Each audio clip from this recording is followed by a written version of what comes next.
Expresidente peruano Alan García tras dispararse para evitar detención por caso de Odebrecht. Tenemos a Ángel Sierra en directo desde Subcontrol para ampliarnos más detalles acerca de este caso. Adelante, Ángel. Cristel, tú lo dijiste, una noticia en desarrollo. Ya se puede confirmar que murió el expresidente de Alan García del Perú, un expresidente que fue en dos periodos, en el segundo lustro de la década de los 90 y a principios de este nuevo siglo. Un Alan García, miembro del partido APRA, posiblemente uno de los partidos más longevos de Latinoamérica, la Alianza Popular Revolucionaria Americana. Y lo más importante de todo, una persona que estaba siendo vinculada al llamado caso Odebrecht o Lavallato, donde se le señalaba por, entre otras cosas, por lavado de activos. ¿Qué ocurre todo? Para que tengan una idea, él se encontraba en su residencia en la avenida Panamá, así se llama la avenida Panamá, en el área de Lima, cuando es buscado, requerido por miembros de la policía y del Ministerio Público de ese país. Ahí está la figura de la detención preliminar, que se permite 10 días por lo menos esta detención para iniciar las investigaciones, para hacer un cateo de algunos de los documentos del expresidente Alan García, que se refugia en su cuarto, uno de los cuartos, posiblemente la oficina, y es allí cuando las unidades escuchan la detonación. Llegan al lugar, se percatan que tenía un balazo en el cuello y que la bala posiblemente llegó a la cabeza. Él es enviado a un hospital cercano del lugar. De hecho, se calcula que se hicieron varios intentos de reanimarlo, de hecho 3 intentos para reanimarlo y hacerle una cirugía para sacarle la bala que estaba incrustada en la cabeza, que entró por el cuello, como dije, pero llegó a la cabeza. Sin embargo, se pudo confirmar por medios internacionales que el expresidente del Perú, Alan García, murió. Hay que señalarle que él, entre otras cosas, tantas palabras que él dijo durante su mandato y como miembro del APRA, que hay que ser tonto para escuchar las palabras de un político. Son algunas cosas curiosas de un expresidente que siempre estuvo a viva voz dentro de un partido APRA que en su momento y durante todo el siglo pasado fue víctima de persecución y que logró estas 2 presidencias a través del mandato de Alan García. Queda mucha tela por tejer sobre este caso del expresidente peruano. Recuerden que no solamente él fue requerido en este último caso, sino también en su momento el ministro de la Presidencia, cuando estaba en su último mandato. Y hay que señalar también que otros expresidentes del Perú están siendo investigados por el mismo caso que se vincula a Odebrecht, entre esos Alejandro Toledo y otros 2 más, uno de ellos prófugo de la justicia.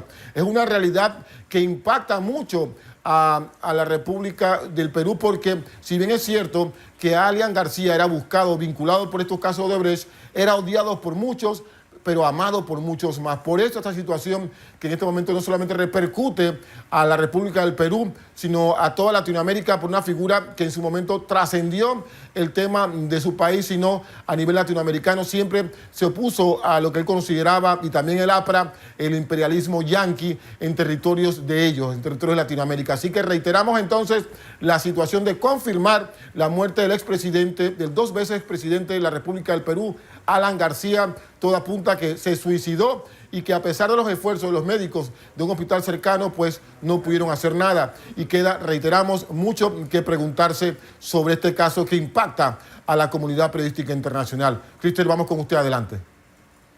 Ángel, por esta noticia de último momento donde se anuncia la muerte del expresidente peruano Alan García tras dispararse para evitar la detención por el caso de Odebrecht. Vamos ahora a cambiar de tema, y es que un museo de Berlín entregó a descendientes y sabios de la comunidad yaguaru los restos de 42 aborígenes nativos del continente australiano.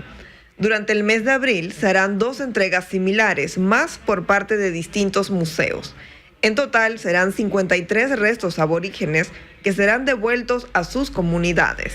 La mayoría de esos restos llegaron a Alemania a fines del siglo XIX y comienzos del XX por expediciones de médicos, anatomistas, etnólogos y antropólogos que viajaban a Australia y África, y ahora se encuentran en museos o colecciones privadas. Desde hace 30 años, el gobierno australiano ayudó a las poblaciones originarias a repatriar los restos de más de 1.500 personas desde 9 países, entre ellos Estados Unidos, Reino Unido, Suecia y Alemania. En Canadá, el mercado negro continúa. Altos precios, poca oferta y largas filas en las tiendas. Esa es la realidad que se vive en Canadá 6 meses después de que el país legalizara la marihuana en octubre. Aún así, hay quienes ven ventajas en comprar la droga en sitios seguros. Lo que ha cambiado es que primero, al ser legal, no tienes restricciones, no tienes que esconderte. Segundo, lo que es interesante es que conocemos todos los productos, que es lo que tenemos que recordar, que sabemos que estamos fumando, cuánto THC tiene, si hay CBD, si no hay. Es por eso que vamos ahí. Ante la incapacidad de las vías legales para cubrir la demanda, muchos consumidores siguen comprando en el mercado negro. Además, se quejan de que los precios en el mercado legal son escandalosos. Pagan en promedio un 57% más que en el mercado negro, donde de hecho los precios cayeron. El gobierno admite que hay problemas en la cadena de suministro, aunque afirma que eventualmente el mercado legal dejará fuera a los traficantes callejeros y las bandas criminales, una de las metas principales del plan de legalización.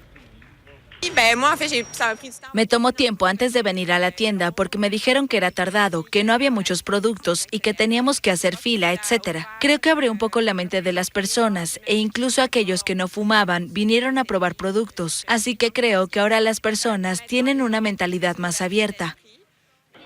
En los últimos meses de 2018, el mercado negro representó el 79% de las ventas, unos $900 millones estadounidenses.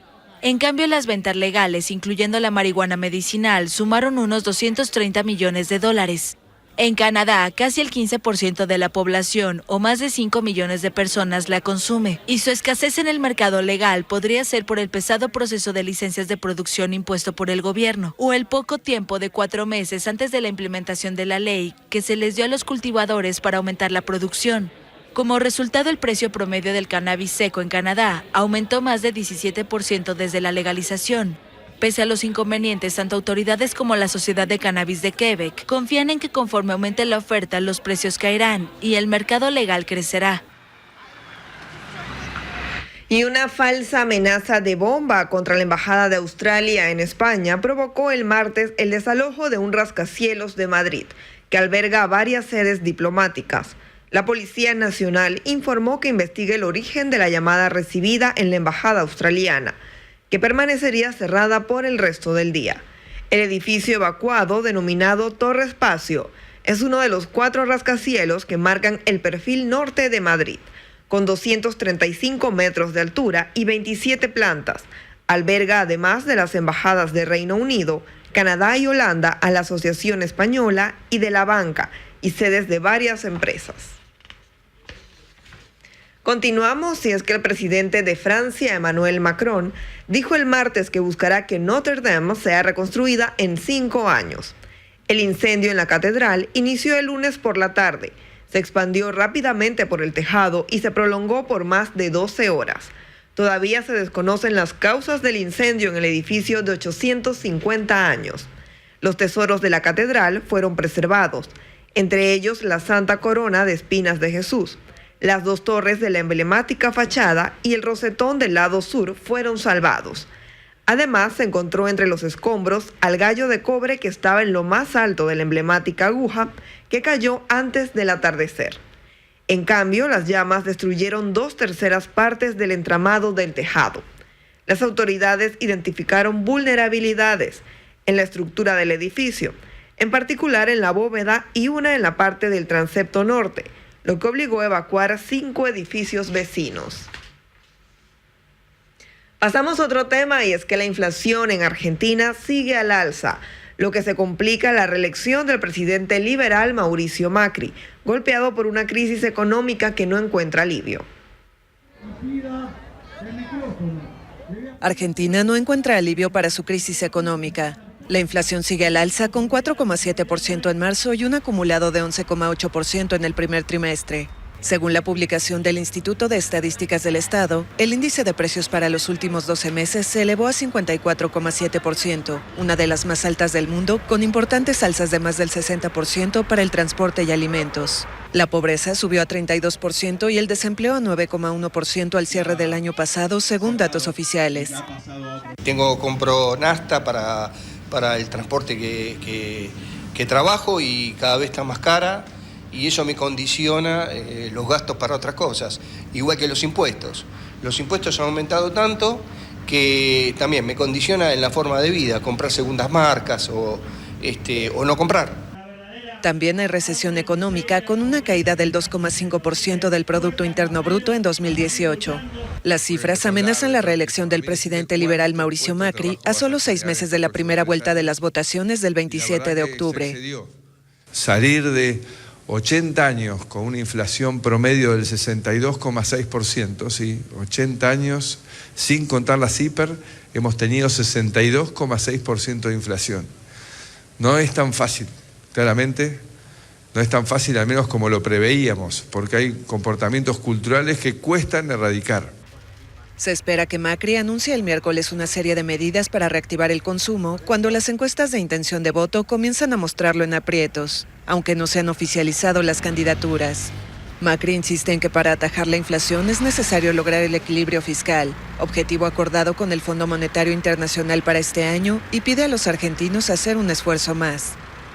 Pero bueno, Argentina está en esta situación, podríamos decir, desde 2011, 2012 hasta esta parte. Una economía que un año crece, un año cae, pero en promedio, en el largo plazo, llevamos 7, 8 años sin crecimiento económico y encima con una inflación que se acelera. Es un poco el peor de los mundos.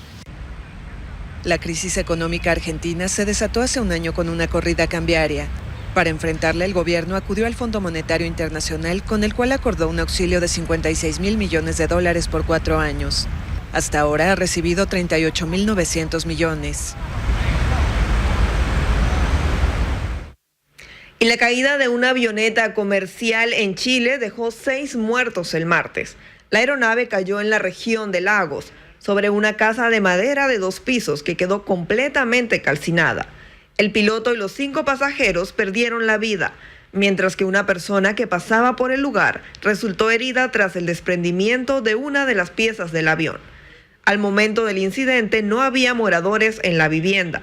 El vuelo partió del aeródromo de La Paloma, en la ciudad de Puerto Montt, con destino a la localidad de Ayacara, al norte de la ciudad de Chaitén. De acuerdo a las autoridades locales, el aparato, propiedad de la empresa Archipiélago, se enredó en los cables del tendido eléctrico al iniciar el despegue.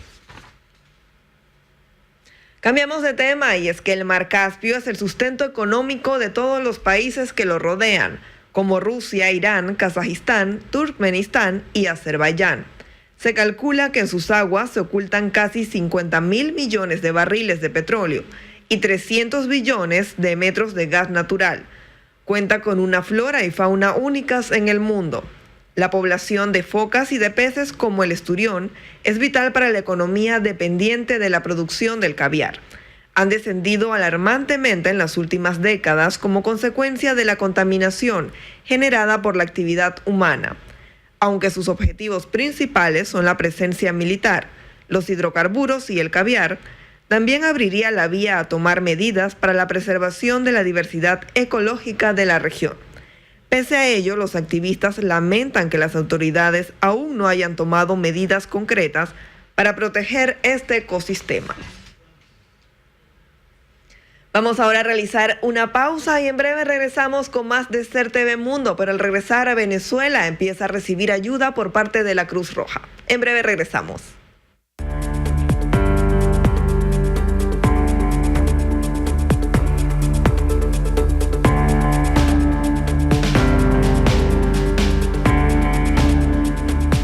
Dan testimonio de sus milagros.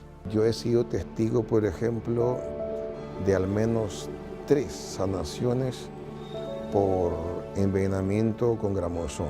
Una fe que vive arraigada en el corazón de miles. Ese es el Cristo que nosotros le llamamos el Cristo de la historia. Ser TV presenta en Semana Santa, desde la parroquia Santiago Apóstol, la devoción al Cristo de Alange. El miércoles 17 y jueves 18 de abril en nuestros espacios de informativos, y la misa del lavatorio de los pies el viernes 19 de abril a la 1 de la tarde, con su retransmisión el domingo a las 9 de la mañana. Vive la fe en Ser TV.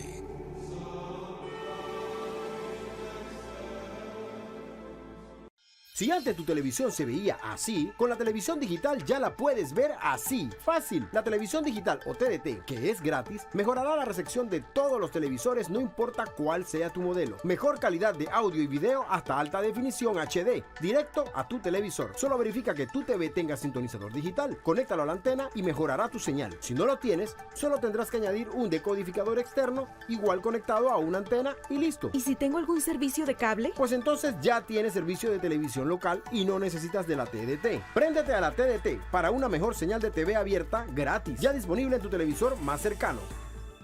Disfruta todo lo bueno que tiene Ser TV en el canal 41 para Panamá, Colón, provincias centrales y Coclé, y muy pronto Darién, Chiriquí y Bocas del Toro. En esta Semana Mayor, Ser TV te invita a revivir los momentos más emblemáticos de la Jornada Mundial de la Juventud 2019. Los peregrinos, el Papa, su mensaje a la juventud y la tarea de todos, armar lío. Vuelve a sentir el espíritu de paz, alegría y convivencia a partir de este miércoles a las 4 de la tarde y 8 de la noche en los momentos más emblemáticos de la Jornada Mundial de la Juventud 2019. Ser TV, todo un canal pensando en ti.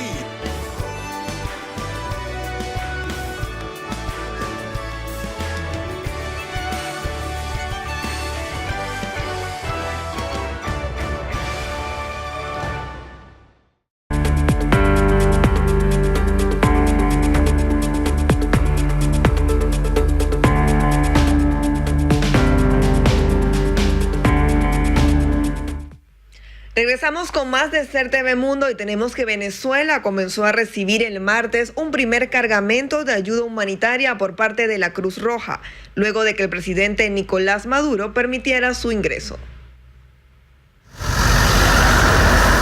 Un primer cargamento de ayuda humanitaria de la Cruz Roja llegó el martes a Venezuela. El presidente Nicolás Maduro aprobó su ingreso en medio de una pugna con el líder opositor Juan Guaidó, reconocido como presidente interino por más de 50 países. No solamente es la manifestación clara que ni siquiera todavía, aceptando el ingreso de ayuda humanitaria, reconocen la emergencia que ellos crearon. Emergencia humanitaria compleja. El jefe parlamentario señaló que se trata de un paliativo para contener la emergencia y que la crisis solo se resolverá cuando el gobernante socialista cese la usurpación del poder. Por su parte, Maduro se refirió al intento de Guaidó de ingresar ayuda humanitaria el 23 de febrero. De la ayuda humanitaria y todo aquel discurso cínico, hipócrita, falso de la ayuda humanitaria. Ni ayuda ni humanitaria era. Era un show politizado del gobierno de Estados Unidos y el gobierno de Colombia para intervenir a Venezuela. Ustedes lo saben ya, ¿verdad? Y el pueblo venezolano se plantó de pie y derrotamos el show de la falsa ayuda humanitaria que el 23 de febrero. Derrotado quedó. La carga que llegó de Panamá incluye 24 toneladas de insumos médicos y 14 plantas eléctricas que serán distribuidas en 8 hospitales, 4 de ellos públicos. Venezuela padece una grave escasez de medicinas e insumos hospitalarios en medio de la peor crisis económica de su historia moderna y denuncias de corrupción en el sector de la salud. La ONU estima que 7 millones de venezolanos, un cuarto de la población, precisan ayuda humanitaria. La Cruz Roja había anunciado que a mediados de abril iniciaría la distribución en una primera fase de ayuda para unas 650,000 personas en el país petrolero. Luego Maduro confirmó un acuerdo con el Comité Internacional de la Cruz Roja para recibir toda la ayuda de carácter humanitario en coordinación con organismos de Naciones Unidas. La asistencia llega en un momento crítico, pues el 28 de abril entrará en vigor un embargo petrolero de Estados Unidos contra Venezuela, lo que podría agravar aún más la situación socioeconómica. Durante gran parte de la era chavista, iniciada en 1999, el Estado ha sido el principal importador de comida y medicamentos, pero los altibajos en los precios del petróleo y el derrumbe de la producción contrajeron dramáticamente esas compras. Pasamos a otro tema, y es que un frente opositor para evitar la reelección de Mauricio Macri en Argentina critican duramente a Macri por la crisis económica que estalló hace un año y que llevó al gobierno a pactar un auxilio por $56,000 millones con el Fondo Monetario Internacional, a cambio de lograr en 2019 el equilibrio fiscal con un estricto programa de ajustes. La posibilidad de que Macri pierda la elección plantea a los inversionistas la interrogante de qué pasará con el plan del Fondo Monetario Internacional. Avanzamos y es que el gobierno estadounidense plantea activar una norma que se tenía suspendida hace 2 décadas, que permitirá demandar en Estados Unidos a empresas extranjeras presentes en Cuba que gestionen bienes confiscados tras la revolución. El título 3 de la ley Helms-Burton fue sancionada en 1996, pero su aplicación ha sido postergada cada 6 meses. Desde entonces, para evitar problemas con países aliados que tengan empresas en la isla. Este es el caso de la Unión Europea, el principal socio comercial de Cuba desde 2017. El gobierno de Donald Trump ha adoptado una postura muy firme contra Cuba, que contrasta con la apertura diplomática de su predecesor, Barack Obama. De viaje, quien finalizó las restricciones para los estadounidenses y hasta visitó la isla, afirmando que la estrategia impulsada durante medio siglo por Washington para derribar al régimen no había dado resultados. Y con esta información, amigos televidentes, hemos llegado a la parte final de nuestro espacio informativo de noticias internacionales CERTV Mundo. Gracias a todos por acompañarnos, que tengan un excelente día.